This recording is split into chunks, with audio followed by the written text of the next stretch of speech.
talvez você que esteja aí assistindo esse vídeo funcione mais ou menos como eu.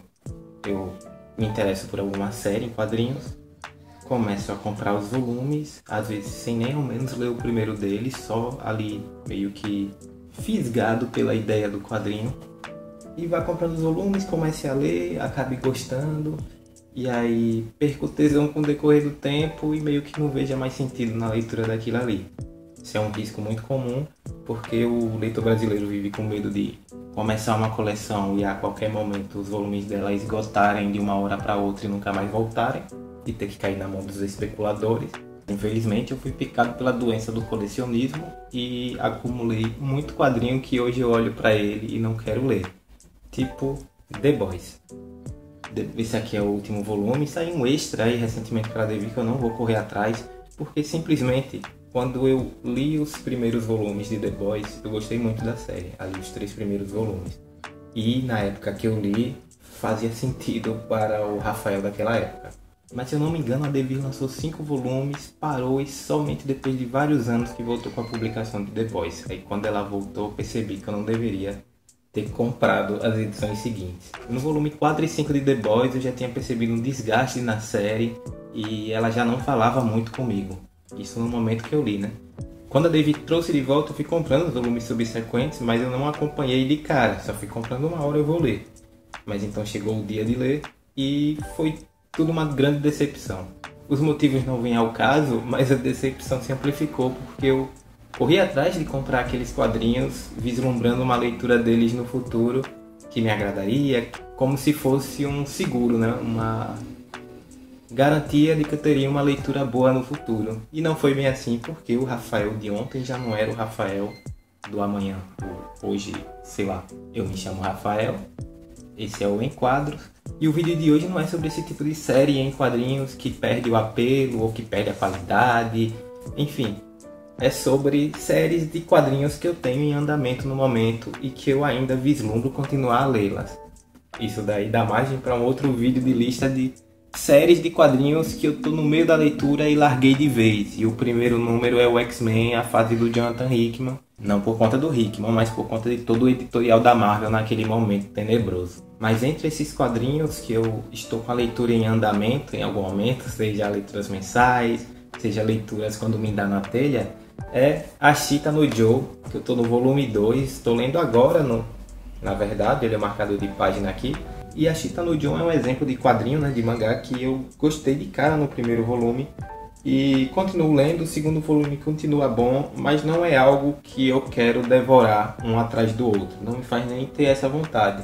É tipo, porra, quero continuar a história do Joe e a Book, mas né, vamos aos poucos. O volume 1, inclusive, já deve ter uns 7, 8 meses que eu li, entrou na lista de melhores do ano de 2024, inclusive. E se eu não me engano, já lançou até o volume 4 ou 5. Então minha leitura não segue os planos da New Pop. Mas também tem coisas nesse segundo volume que me incomodaram e me tiraram um pouco da leitura. A edição e a tradução tá muito esquisita, talvez até de mau gosto, mas enfim, isso fica para outro vídeo. Ashita no Joe continua sendo uma série que eu vou ler continuamente, mas sem nenhuma periodicidade definida. Outro desses mangás em andamento que continuo lendo é Vagabond, que talvez tenha mais de um ano que eu não leia um volumezinho de Vagabond. Eu parei no volume 31, é um mangá do Takehiko Inoue, de samurais, sobre o Miyamoto Musashi. Mas eu não parei por desgostar não, é porque eu estava mais interessado em outras coisas. Eu até estava num plano de ler 3 volumes de Vagabond por mês, mas falhou por 2 vezes e desde então nunca mais voltei. Mas deve voltar esse ano aí, tá pertinho de eu empatar com o autor e talvez esse seja o fim do mangá mesmo, né? Não sei se o Takehiko Inoue planeja voltar para isso aqui não. Nausicaa do Vale do Vento, do Hayao Miyazaki, o último que ele foi o volume 3, bem recentemente. E esse é um mangá que, apesar de sair uns 2 por ano, né? A JBC meio que lança 2 volumes praticamente ao mesmo tempo ali e depois só no outro ano. Já tem o volume 4 e, se eu não me engano, o 5 e o 6 também estão para sair, alguma coisa assim. Mas eu vou lendo um por ano e acho que isso está me satisfazendo. São volumes densos, apesar do texto ser fácil de ler. Tem muito texto, muita informação e muito quadro por página. Bem mais quadro do que nós temos num mangazinho comum, shonen da vida, ou até um Vagabond, com certeza, com suas páginas duplas, páginas inteiras. Então, como tem muita informação, acaba sendo uma leitura que eu não pego para encavalar um volume atrás do outro. Talvez no futuro, quando eu esteja relendo o Náusea, eu faça essa experiência, mas né, vai depender do tempo. Tintin também é uma leitura meio que seriada, né? Apesar dos álbuns serem independentes entre si, alguns terem poucas ligações e referências, pá. Mas A Ilha Negra foi o último volume que eu li do Tantan, né? Do RG. E agora que parece que tá ficando legal, que eu mais estou lendo espaçado, porque os primeiros volumes ali eles são meio complicados, tanto em linguagem de quadrinhos como em temática, e tem muita coisinha problemática, e eu li naquelas edições originais preto e branco, né? Que eu acho que é a Globo que tem lançado aqui no Brasil. Essas aqui já são as versões colorizadas, meio que remasterizadas, com menos quadros, mais fluido, enfim, correções posteriores, né? São edições aprimoradas do Tantan pelo RG. Mas é legal, tem ficado cada vez mais interessante. Eu acho que o traço do RG foi feito para esse tipo de colorização aqui. O preto e branco meio que deixa o quadrinho dele um pouco vazio, embora as linhas, né, o traço em si esteja lá. A forma que ele trabalha as cores, acho que faz muita diferença no apelo da história para mim. Agora, uma leva de quadrinhos italianos, que são alguns dos mestres em narrativas assim, sequenciais, né, em séries. Necron, do Magnus, que eu li o volume 2, é outro que tem, eu acho que uns 14 ou 15 volumes. Já saiu tudo no Brasil, eu tenho quase tudo e comprei quase tudo só tendo lido o primeiro volume, que é sempre um perigo, não façam isso. Mas meio que foi tiro e queda aqui. Eu já corri atrás de outras coisas do Magnus, e apesar do último Necron que eu tenha lido seja o volume 2, meio que vai virar uma leitura mensal por aqui. Então tem que ter mais coisas do Magnus saindo no Brasil agora para eu matar essa curiosidade e essa vontade de lê-lo. Júlia, volume 13, foi o último que eu li da série da investigadora, professora, detetive, criminóloga Julia Kendall, por Giancarlo Berardi, né, nos roteiros, conceitos e tal. É muito bom, sempre muito bom ler Júlia, muito divertido. Júlia foi por um tempo, junto com Dylan Dog, as séries Bonelli que eu lia uma vez por mês, né? Conseguia manter essa média aí. Mas aí chegou outra obra do Giancarlo Berardi, Ken Parker, meio que roubou esse posto das duas. Mas aqui estamos falando de Júlia e eu só não leio mais por falta de tempo mesmo. Já tem uns 25 volumes de Júlia aí na fila e, bem, dá pra ler a todo momento, porque toda vez que você lê um volume de Júlia é como se fosse uma primeira leitura. Júlia é muito amigável para qualquer novo leitor, alguém que nunca leu quadrinhos, enfim. Principalmente pra galera que curte esses true crime ou seriado de serial killer. Júlia é muito bom. Dylan Dog é outro desses exemplos, né? Eu parei nesse volume aqui, o 14. Mas eu também li volumes da nova série, agora tem o Omnibus, né, saindo também. Tá saindo por outras editoras, enfim, tem muita coisa de Dylan Dog saindo. Mas eu acho que eu vou seguir só na série da Mitos mensal, sei lá qual é a periodicidade disso aqui. Mas é a série clássica, com volumes salteados, mas que a curadoria eu acredito que seja boa, porque eu gosto de quase todas as histórias. E também tô pegando o Omnibus, então não vai rolar mais de forma mensal de Dylan Dog, né? Não tem nem como. Se eu pegar o Omnibus pra ler, vai ser tipo 5 edições no mês só, se parar pra pensar. Mas vai continuar sendo um tipo de leitura que eu vou olhar na estante, meus olhos vão parar na prateleira de Dylan Dog, eu vou escolher o volume, pegar porque é rapidinho pra ler e vou acabar curtindo, vai saciar aquela vontade naquele momento. E Ken Parker, que eu li o número 12, né, do Berardi também. Esse aqui eu tento manter uma leitura mensal. Às vezes eu pulo um mês ou outro, porque esqueço de ler. É um problema recorrente para quem tem muita série de quadrinho em andamento. Você esquece que está lendo uma série. E aí ela fica lá largada por um tempo. Mas Ken Parker eu costumo não pular meses. Ler fielmente um a cada mês. E se eu não me engano são 50 ou 60 volumes para completar isso aqui. Então é uma série bem longa. Cada volume traz 2 histórias, tem muita coisa de Ken Parker ainda pela frente. Indo agora para Marvel, tem um quarteto do Jonathan Hickman, que eu não li a fase do Kirby completa, né? Mas acredito que até agora, do que eu li do quarteto, a fase do Hickman e a fase do Byrne são as mais divertidas, de modos diferentes. O Hickman leva para um terreno da ficção científica muito fértil e muito calcada em absurdos, tá ligado? Eu sei que o Hickman é aquele cara das planilhas, dos diagramas e que ele gosta de deixar tudo muito explicadinho, mas é que ele abraça o absurdo, inclusive da fase do Burnie, da fase do Mark Millar, ele não joga nada fora. Ele assume as maluquices, expande e tenta dar algumas explicações que façam sentido ali e funciona. Faltam praticamente 3 volumes, um do Quarteto Fantástico e 2 da Fundação Futuro, mas foi uma leitura que eu esqueci que eu estava fazendo.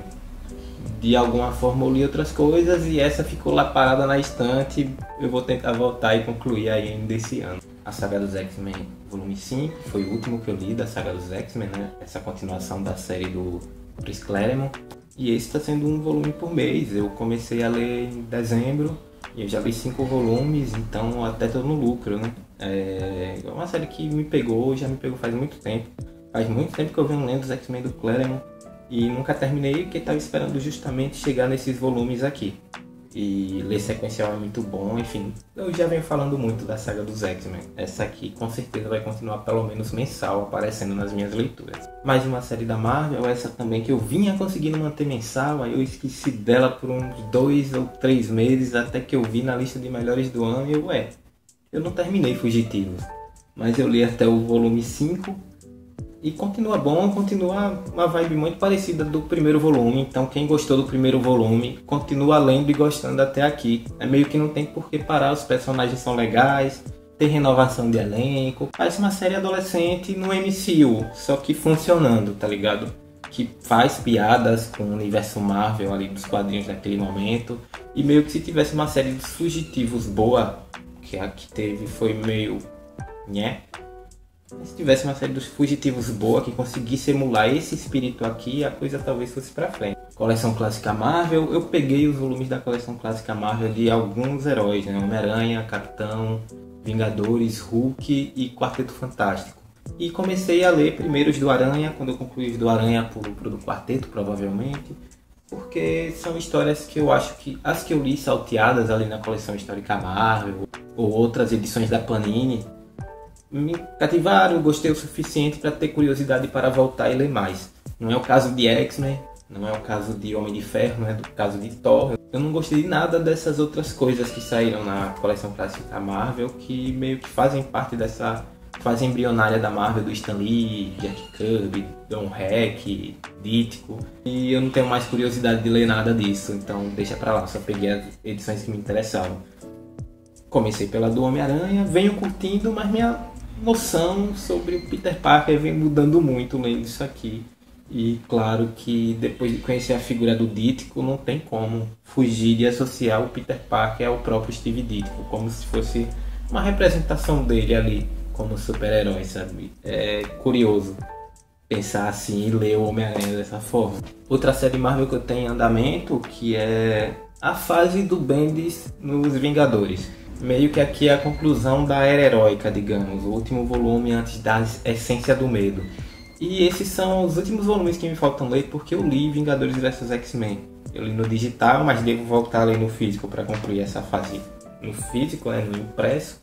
E já é uma fase muito porre, mano.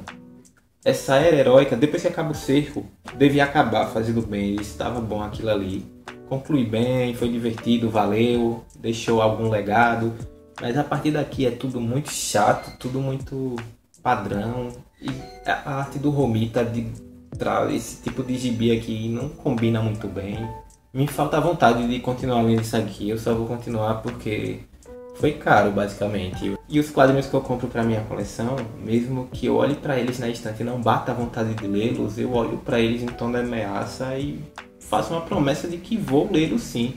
Não importa o quanto eu sofra durante a leitura, eu vou terminar essa parada. Nesse comics tem muita coisinha aberta que eu venho lendo há muito tempo, e uma delas é a Lendas do Cavaleiro das Trevas. A do Jim Aparo, se eu não me engano, foi a primeira que saiu, a que teve mais volumes e a que eu mais demorei para ler. Me faltam apenas as edições do Jim Aparo a partir do volume 9, né, que o 8 foi o último que eu li, e de alguns outros autores ali que vieram depois, que tem 2 volumes, 3 volumes dessa coleção.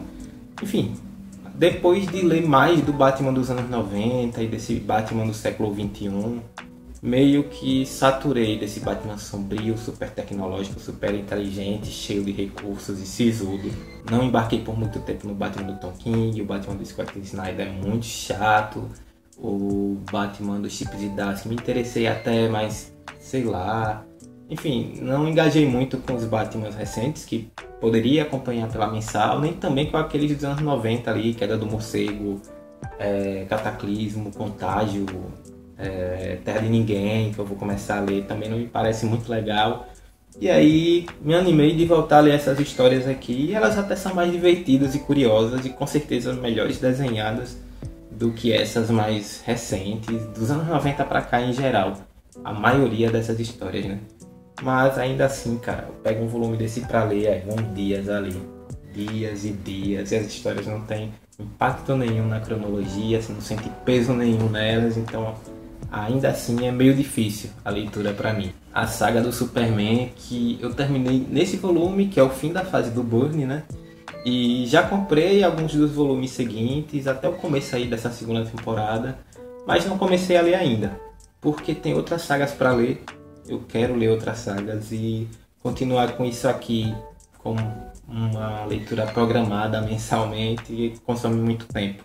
Vou voltar a ler porque ao terminar a fase do Byrne eu senti meio também enjoado de Superman. E talvez o que tenha de mais acessível do Superman é o que eu já tenho na estante, a saga do Superman pós-Byrne.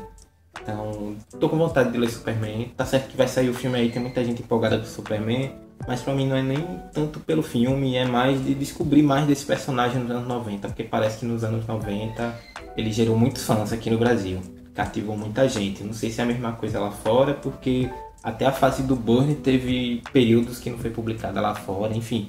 Esse tipo de relação do público brasileiro com um material publicado nos Estados Unidos e a relação de fã meio que me pega um pouco, porque às vezes tem materiais que não fizeram sucesso nenhum lá fora e aqui fez um sucesso do caramba nas edições do Abril e outras editoras, né?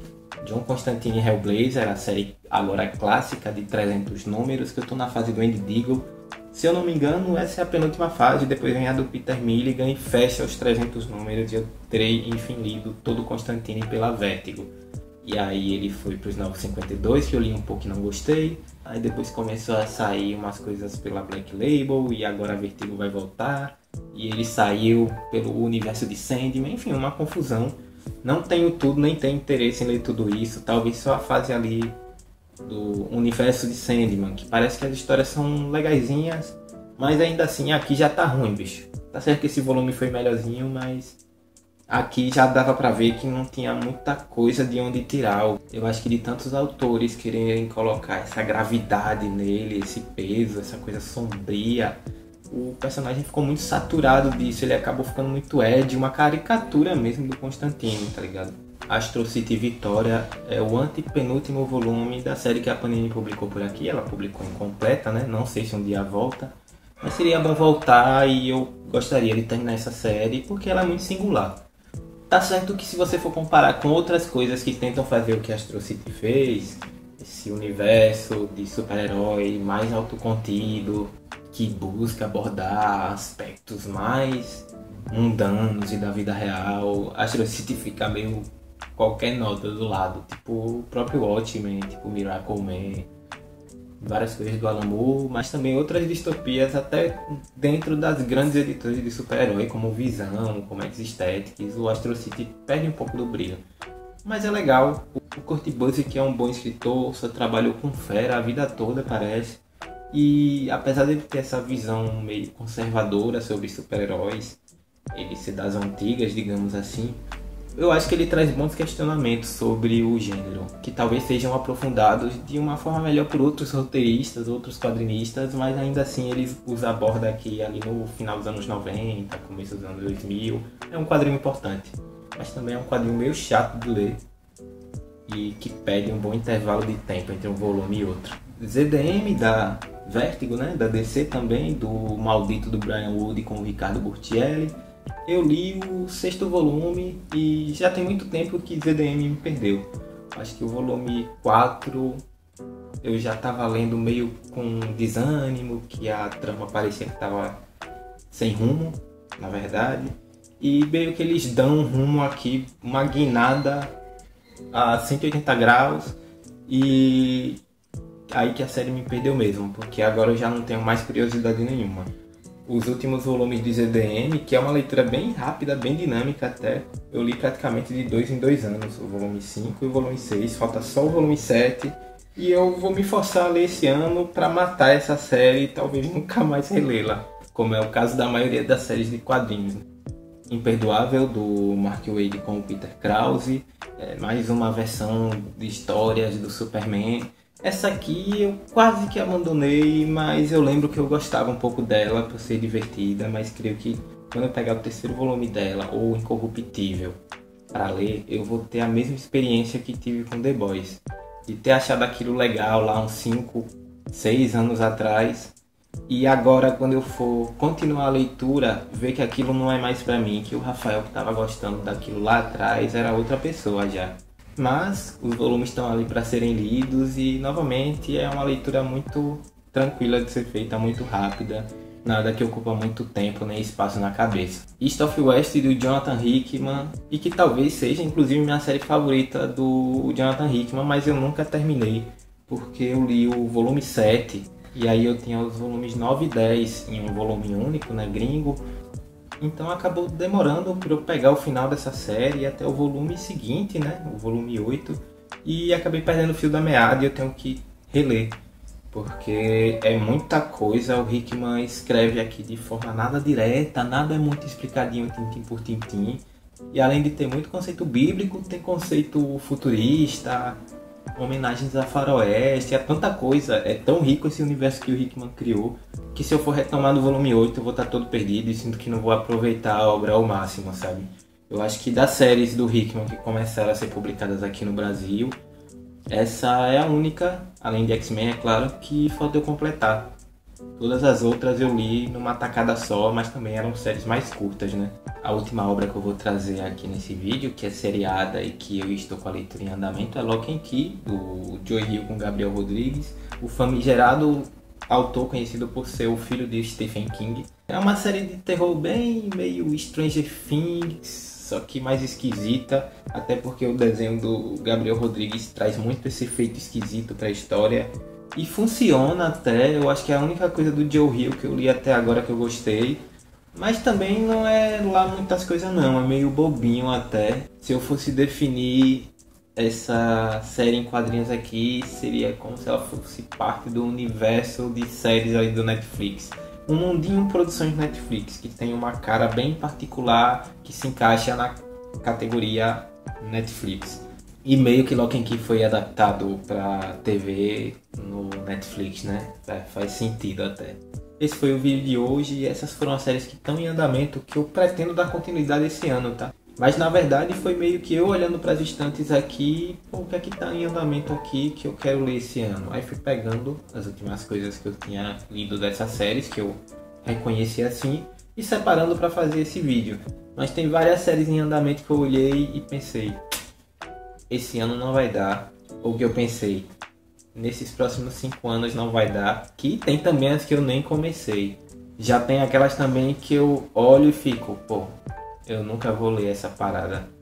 Mas isso são tópicos para outros vídeos, nesse já foi material demais que foi falado por aqui. E se você gostou, deixa o like, compartilha, se inscreve no canal e fala aí, você tem muitas séries em andamento? Esse que é o verdadeiro problema do leitor e colecionador de quadrinhos no Brasil. Eu sei que todo mundo tem aí alguma série em andamento, aquela série em andamento que não engata, aquela série em andamento que tá faltando um volume ali no meio para se continuar a leitura, e aquela série em andamento que você nunca mais quer voltar a ler, não é mesmo? Me conta aí as suas no comentário, valeu? Falou!